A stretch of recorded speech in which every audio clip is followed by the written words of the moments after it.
Today in this video I want to tell you my experience with this edging that I put by our flower bed in the backyard. It was really simple to put in, and also I'm trying to plant a rose stem that broke off. Let's hope all this was not for nothing. But first we're going to plant some flowers. I bought a few flowers this year. I'm not going too crazy, but I had to do something. Can't just have a summer without flowers.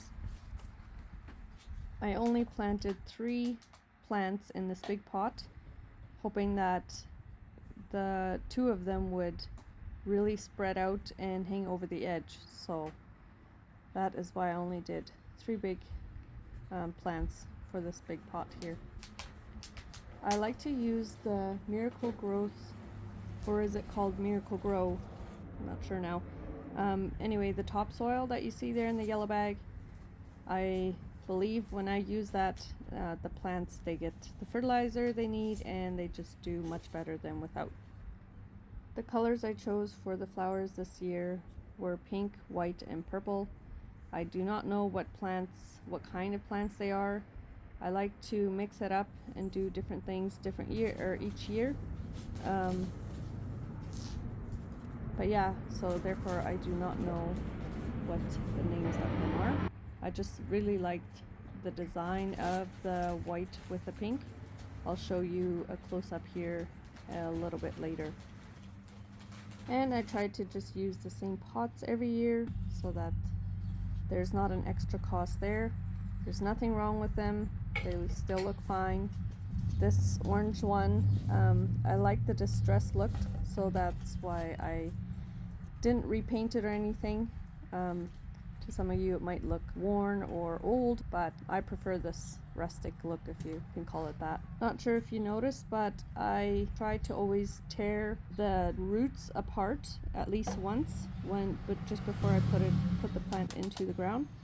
That way it can reroot faster and just make itself at home. The purple one in this pot I got from my daughter for Mother's Day. She planted it at school in a tiny pot, and then I just added it to that pot.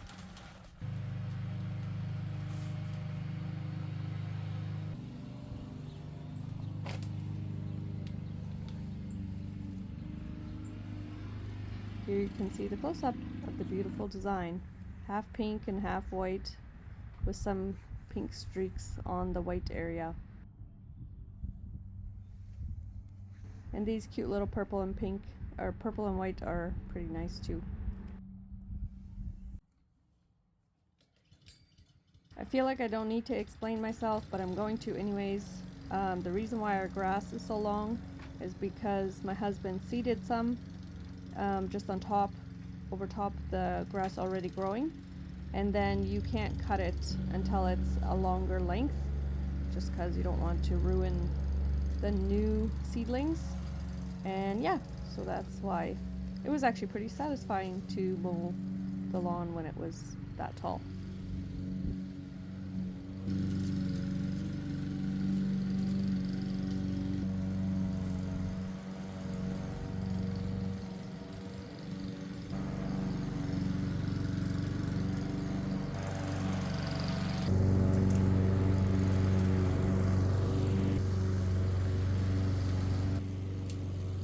Our grass definitely isn't perfect, but we are working on it to get it better with less brown spots, less weeds and things. And at the end here you see the big brown bush type thing. That plant died after surviving 1 winter and 2 summers. Well, I'm not sure why it died, but I did remove it after, as you'll see in the next part here. As you probably saw, it's a different day when I mowed than when I planted these, and after I planted them they had some dead brown flowers, and now as you can see they are removed. And there are the surprise lilies that I had given up on, and then they came through after all, so super exciting. Not sure why this plant struggled so much to get going, but it did well afterwards. It amazes me how much of a difference 1 week can make with plants like this in the spring here. They have grown pretty well, and I love just watching plants grow. It brings me such joy.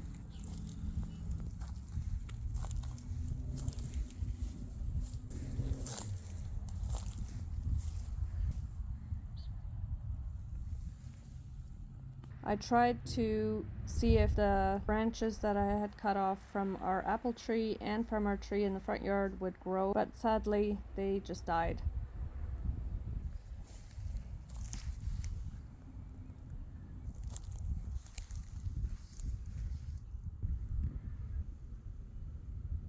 And now we are to the part where I started with the edging. First I was removing the grass with a rake, trying to create a little bit of an indented border so I could place the edging inside.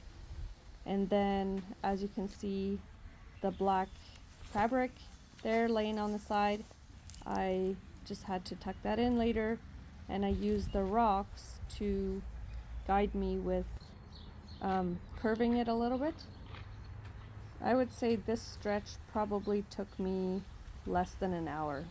It really was very simple, and the edging is bendable like it had been laying in the sun, so it got soft, and so I could kind of curve it and bend it however I wanted to. I only curved it a little bit, keeping in mind of how the mower would go past it or beside it, whatever, when you mow the lawn. I didn't want it to be too crazy, so I wanted to be able to just glide the mower along nicely. And what is really cool is you can drive with the mower, the wheel, you can drive it onto the part that's laying on the ground of that edging, and that way you get all of the grass cut. I detest having grass cut with a weed whacker. The grass and weeds, whatever's getting cut, just spreads everywhere. It goes into my mulch there, and then I have to go and pick it out, and I just got tired of that. And then I found this solution and I loved it.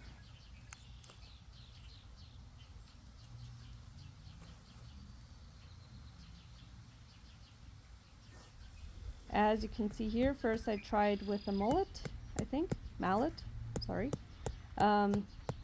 It is broken. I bought it for $1 from a garage sale last year, and the head kept twisting, so after I struggled with putting this pin in, I used a different hammer after a bit there, which I think a mallet would work better, but since that one was broken, I just decided to use a different hammer. We don't have neighbors behind our property, but we do have a pond, as you know, and there's people always walking on that walkway there. We really enjoy going for walks there too, but yeah, those are the background noises and people talking that you hear.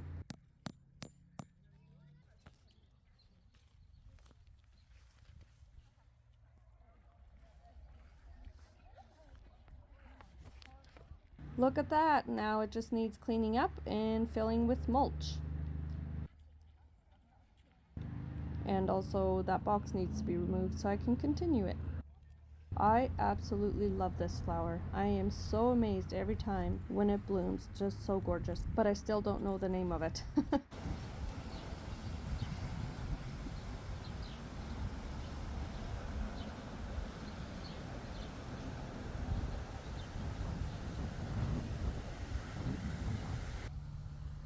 Here is where I decided to take off all the leaves and buds off of this stem that fell off of our rose bush. My grandma told me that that's what I should do. And then I saw online that I was supposed to take some bark off at the bottom, and I also decided to dip it into the root, some kind of rooting product so that it would root faster. I wish I could dig it out now since it's been a bit and see if it actually has roots, but I don't want to do that because then I would ruin it. So I dipped it in water first, then I dipped it in this root stuff, probably about an inch, and then I stuck it in the ground, and The video I saw, they said water it really, really well, at least twice a day. So I have been keeping up with that. Some days it has rained, so that's been nice. I didn't have to go and water it then. But as you'll see here in a bit, I watered it like crazy this first time. I just really wanted it to be wet enough.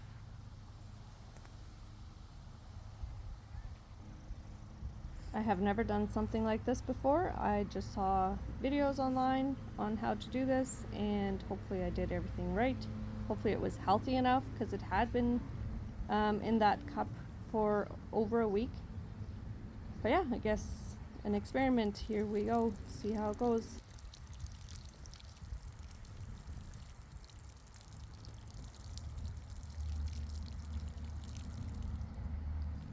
I put the mulch around nicely, then I decided to put a pot around it, so I went looking for it.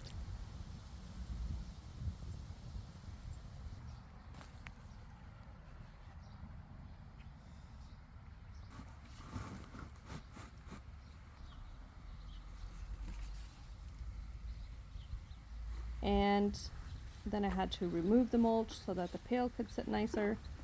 And I put a rock into the pail so that it wouldn't fly away, because it is windy just about every day here. Some days it's just breezy, most days it's windy, and I figured if I put the pot here like this, it would give it a little extra shade, and that is probably what it needs. I don't think it needs to be in the heat all day, so that is why I did that. Let's hope all this was not for nothing. I'll keep you posted. I love my lilies. Aren't they gorgeous? This rose bush has never had so many roses, so enjoying this every day as well. And then this little plant doesn't have that purple flower right now. It only blooms a few times.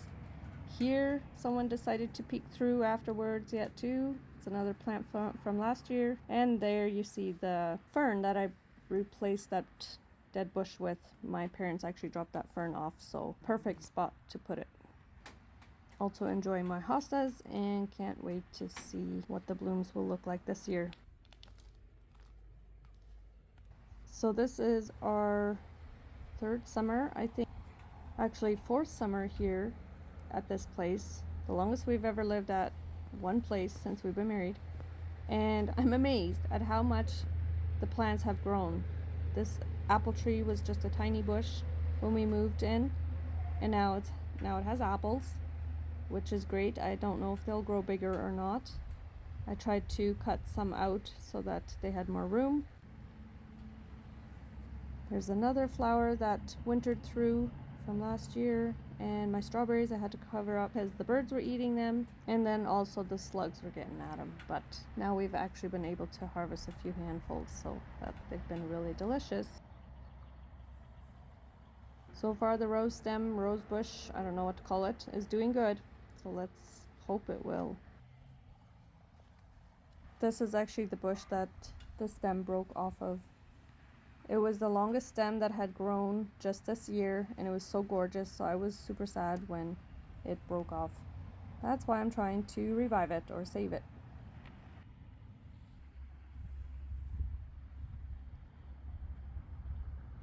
If you made it this far in my video, congratulations. Thank you for sticking around. Can you tell me if this yellow and black bug palms plants makes leaves go dark, or are they harmless? So I'm not sure how long it's been since I did this trim here, but yeah, I laid this here. I need tomorrow grass again, and I can't finish it because of this pile of dirt. We need to move this, and then I will lay some more trim further that way. So I need to get rid of my parsley and this cilantro, and then get the dirt out of here. Anyways, as I was saying, I gotta clean up that pile of dirt first, and then I can finish laying the trim, the edging there, and then I will post a video of our whole yard after I get all of that done. See how that looks. And then I have a front area where I want to take all the mulch out, and then put this topsoil in from this pile here, and then put the fabric stuff over top, and then the mulch again. So, and I'm also going to change the area a little bit. It's kind of curvy like an S right now, and I want to just straighten it out and then plant a tree there. So waiting for the right day to do all that. I'll keep you updated.